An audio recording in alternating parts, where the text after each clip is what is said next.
Oh, well, now did you hear this? We're sending 1,000 New York City cops over to Iraq to restore order and help set up the police force. Now, they're not going to stand out. A couple of dozen Irish guys in Jets jackets, you know. Hey, genius, come here. You live here? You with the beard. Come here. Officer, that's not my camel.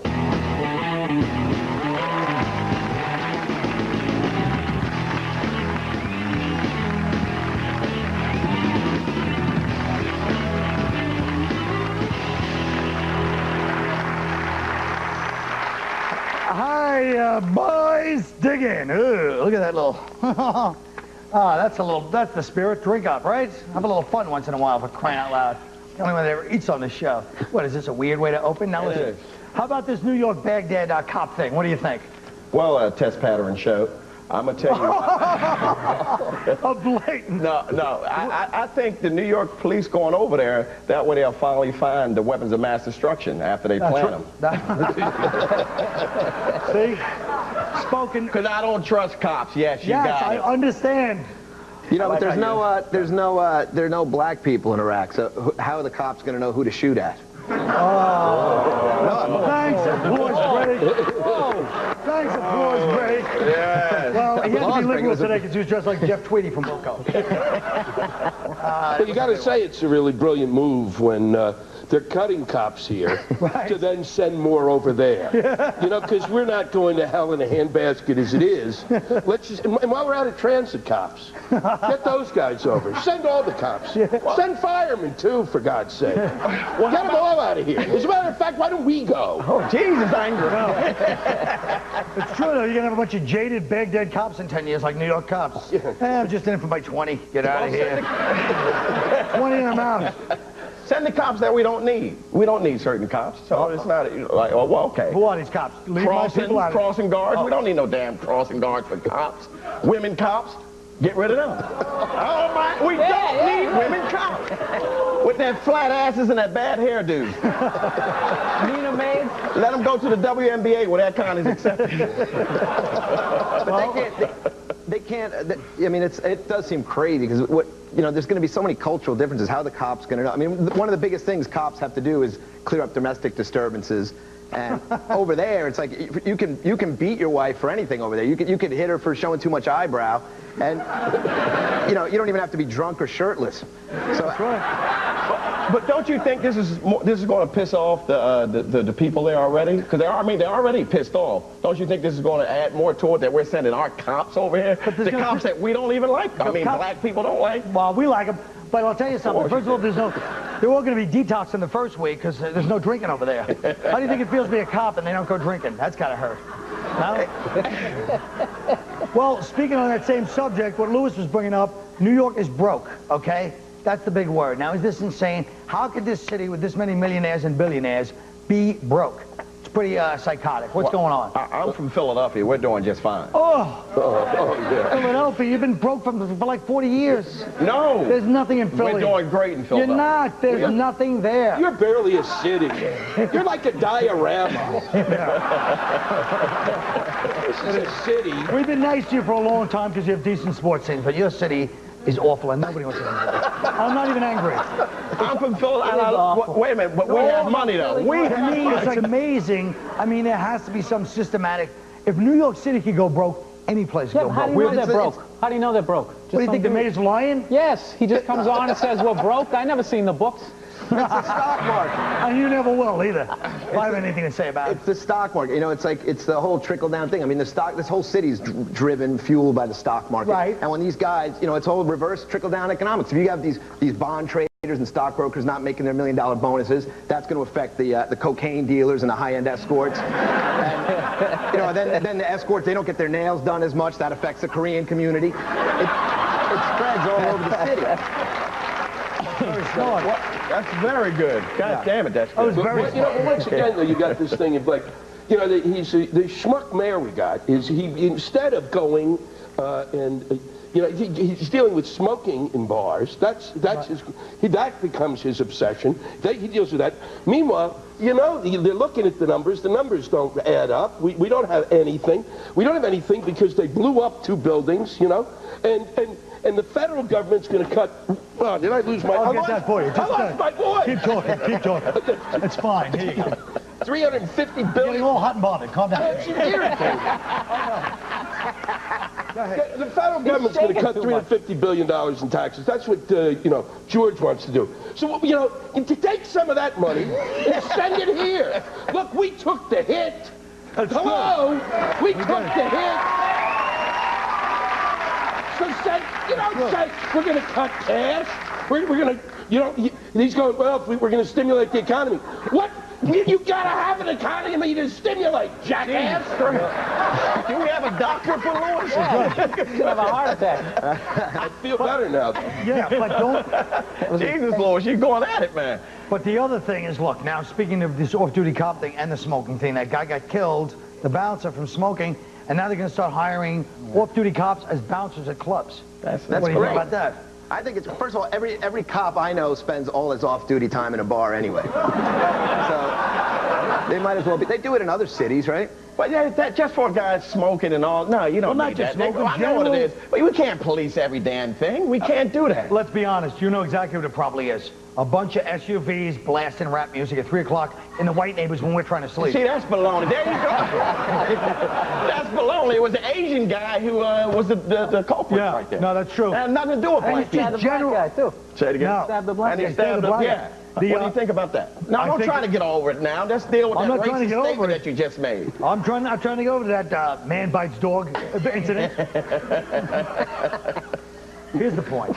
What is the point? I used to live in, when I lived in Bay Ridge, we lived right near a bar, and people would, every night it was the same thing.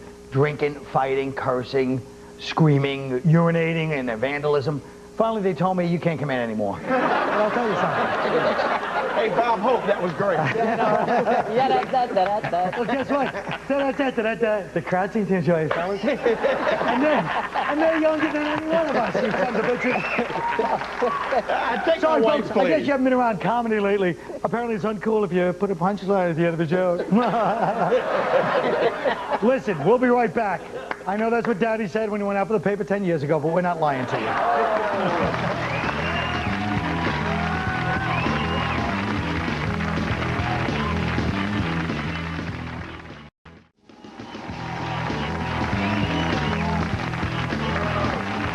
Okay. Well, first off, let's face it, there was another violent attack last week in baseball by a fan. Now, see this kind of nonsense that goes on? All right, look, I hope it's up there because I don't see anything, but what do you think about this madness? I think it's your people, Irish people. That's all it is. Drunk Irish people. Let's deal with it the way it's supposed to be dealt with. Irish people just look in the camera and tell them to stop. You'll end it right now. That's your folks. Drunk, they always got their shirts off like they're in shape. What? I'll tell them to at least keep their shirts on. I think it's great. I think it's great. Baseball's boring. Never been a contact sport. You finally get a couple of drunks every couple innings.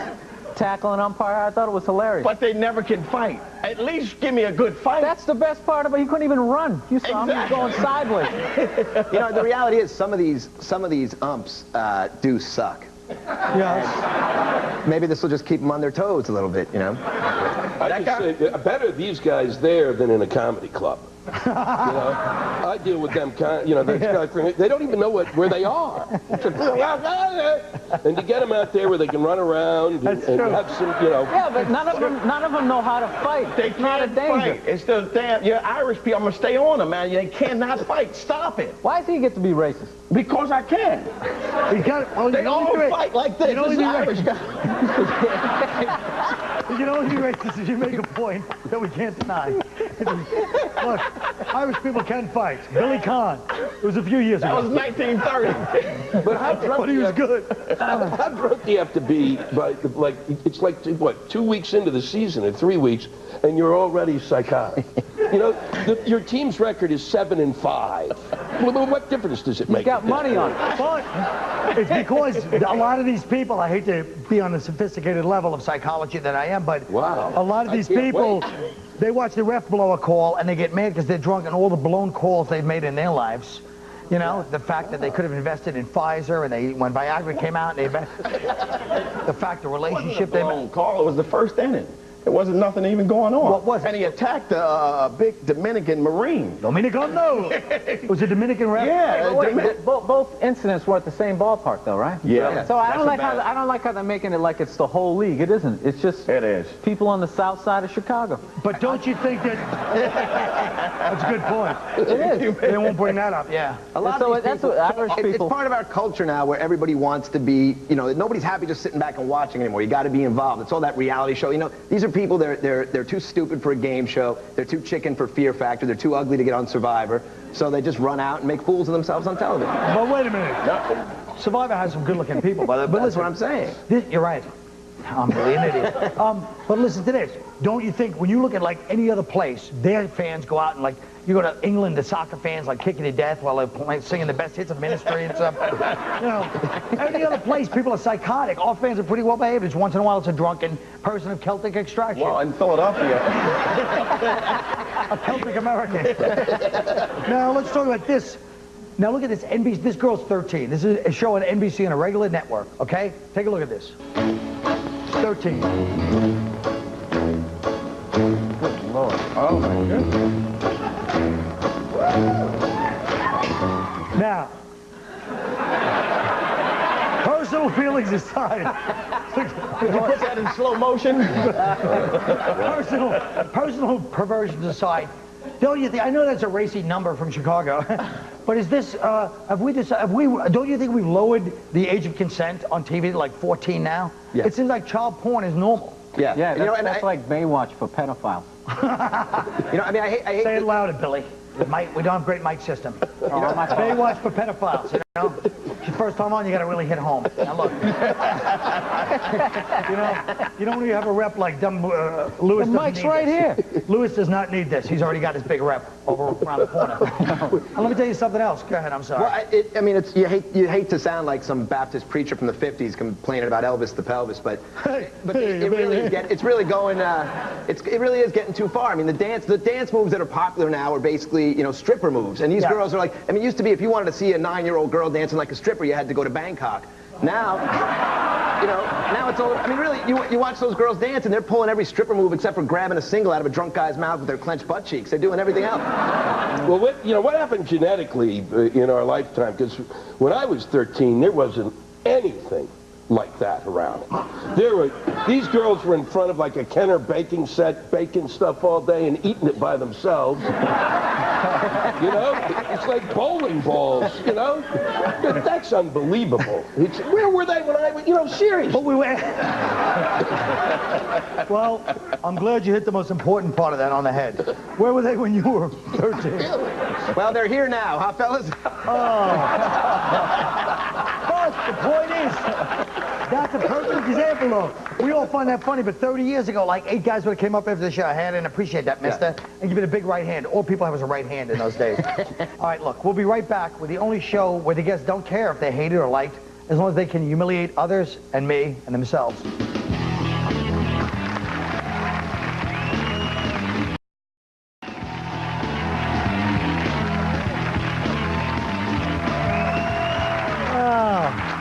Because Will Ferrell hogged all the good parts. I should have done some characters on it. Oh, hello. This war against terrorism is unlike any other war in the history of the world. We're not fighting a specific country with borders and army. We're fighting Islamic fundamentalists in Iraq, the Philippines, and Patterson, New Jersey. You know, it's overwhelming. I miss the beauty and the simplicity of the Cold War. The Soviet Union. Remember the evil empire? Its finger on the button, ready to nuke us to smithereens. I'm not saying the Cold War was perfect. We blacklisted Arthur Miller and made Yakov Smirnov a star, but when I look back now, I'm laughing. Someday I'll be in Branson saying, hey, how about a handful of Roy Clark? Now look, the Cold War seems like the good old days of democracy versus communism, good versus evil. Because at least the Cold War was exciting. There were defectors. Remember how cool it was when a Russian dancer defected to America? They made us feel superior by describing how repressive their life was under communism, and in return, we let them have sex with Jessica Lange, right? Oh, hey. You're right. There are some things that are off limits. I didn't know one of them. She was one of them. But now I can't get a lap dance at Scores without a stripper from Estonia whining about how much better the tips are when the Hungarian mob's in town.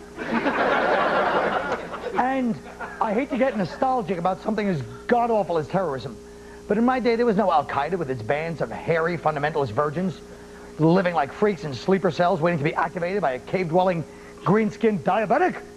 My terrorists were Marxist revolutionaries who drank, smoked, and had orgies. You were always only one bong hit away from joining them. And terrorists back then knew how to hijack an airplane. They weren't trying to die for Allah. They were trying to land in Cuba. Nobody got hurt. The pilots and the stewardesses had a few days to hook up, and everybody went home with a cigar. And I'll tell you something else. Terrorists in the Cold War didn't subjugate their women. They hired them. The 70s were rife with hot chick terrorists. Bernadette Devlin of the IRA. That's right. Layla Khaled, Black September. Ingrid Schubert, the Baghdad Meinhof gang. Terrorism with a pout. You know what else I miss? The way the Olympics used to be. During the Cold War, we used the Olympics to duke it out with the Russians. Remember, like the Miracle on the Ice? That was exciting. Most of the Islamic countries don't even send athletes to the Olympics. Even if they do, it's not exactly a fair fight. You know, I mean, hey, Soroya, you know, that burqa is going to add a little drag, you know, but be that as it may, but the best thing about the Cold War is that the Soviet Union was atheist. Okay, it was so easy to hate those godless commies. Who are you going to piss off? An atheist? They're already pissed off, right? But now, if you say anything, if you say you hate Islam, everyone calls you a racist, and then the Muslim guy at work tries to prove that Islam is a religion of peace by making you read the only sentence in the Quran that doesn't end with death to the infidels. Oh, man. I miss the Soviet Union. Well, you know, my favorite Cold War president, or as I like to say, my favorite Cold War president, depends on how you really look at things, once said that change is the law of life, and those who look only to the past or present are certain to miss the future. Well, I don't want to miss the future, so I'm going to ogle the past and look but don't touch the present. Svetlana! Don't worry. I'm going to tip like an arms dealer from Budapest. We'll be right back.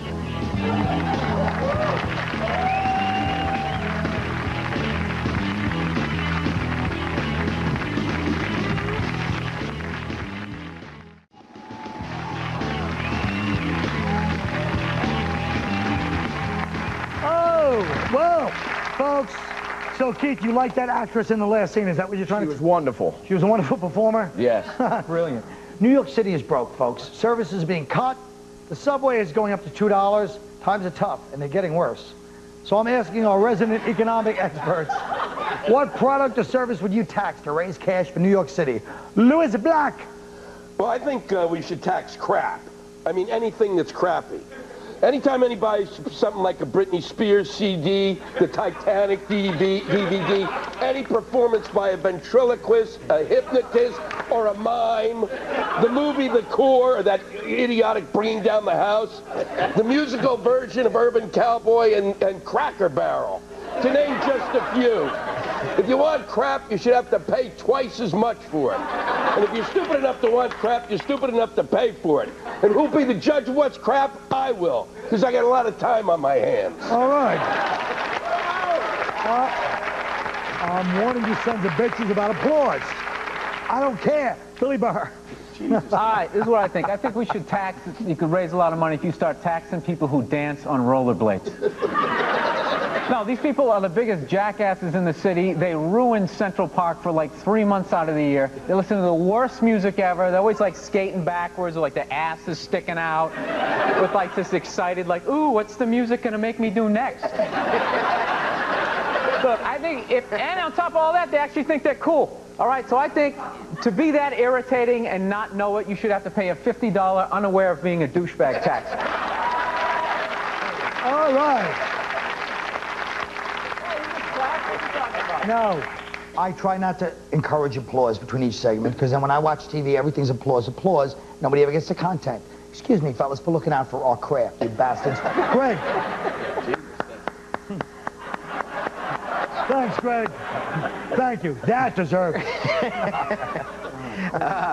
Well, we already have huge taxes on cigarettes, so we just need to get more people to start smoking. Smoking is cool, and it's about time we got that message out to the kids. And we should also tax those people sending those penis enlargement and mortgage rate spammings on the internet, because I'm tired of the nagging sense that a lot of people out there seem to think I'm a guy with a tiny schlong that really needs to refinance. That one I don't like. Keith Robinson. You know what? I wouldn't tax anybody. What I would do is I'd make Mayor Bloomberg go out from place to place as a homeless person. Excuse me, I don't mean to disturb anybody, but if you got a quarter, maybe 50 cents, we can get ourselves a few cops and work things out. That's it, and it stunk. God, did that stink. It was a nice, low-key little acting piece, baby. I didn't commit. He did commit. Well, this is hardly the time, nor the place. It was awful. I thought it would be good. All right, don't worry. It'll be blanked by my bomb, so don't worry. I would tax everybody who uses the terms "don't go there." I'm not trying to hear that. What's up? 10 years after that commercial's been off the air. I'd like to continue talking about money, but we have to give these guys cab fare. So good night. We'll see you next time.